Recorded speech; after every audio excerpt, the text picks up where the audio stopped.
বউ হারালে বউ পাওয়া যায়, কিন্তু মা হারালে মা পাওয়া যায় না। এটা একটা প্রচলিত কথা। মনে হচ্ছে ডাস্টবিনের ময়লা, মন চাইলে তুলে আনলাম, আর না হয় ডাস্টবিনে ফেলে দিলাম। যেসব ব্যক্তিরা এইসব কথা বলে তাদের উদ্দেশ্যে কিছু কথা। মা আর বউ এই দুজন হচ্ছে দুই মেরু। একজন হচ্ছেন জননী, আরেকজন হচ্ছেন সহধর্মিণী। মা হচ্ছেন জন্মদাত্রী আর স্ত্রী পরিপূর্ণতা দানকারী। একজনের সাথে আরেকজনের তুলনা করা মূর্খতা ছাড়া আর কিছুই নয়।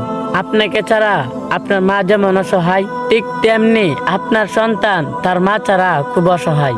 আপনার মা যেমন বড় মাছটা নিজে না খেয়ে আপনাকে খাওয়ান, খেতে বসলে খেয়াল করবেন আপনার স্ত্রীও কিন্তু সেই কাজটাই করে।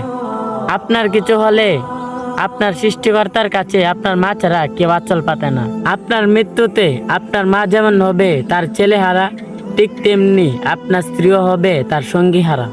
আপনার মার আরো সন্তান থাকলে সেই সন্তানরা আপনার মাকে আগলে রাখবে, কিন্তু আপনার স্ত্রীকে কে আগলে রাখবে? আপনার মার আরো সন্তান থাকলে সেই সন্তানদের পেয়ে আপনার মার কিছুটা কষ্ট কমে যাবে, কিন্তু আপনার স্ত্রীর আপনি ছাড়া তো কোনো গতি নেই। আপনার সন্তানদেরকে তো আপনার স্ত্রী দেখবে, তাই না?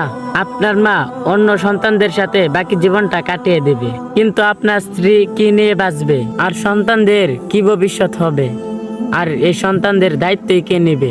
আপনার স্ত্রী সবকিছু ছেড়ে আপনার কাছে চলে এসছে। সব পরিস্থিতিতে আপনার স্ত্রী আপনার মুখের দিকে তাকিয়ে থাকে, কারণ আপনি হলেন আপনার স্ত্রীর শেষ ভরসা।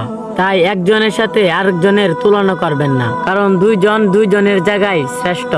একজন হলেন জননী, আরেকজন হলেন গরনী।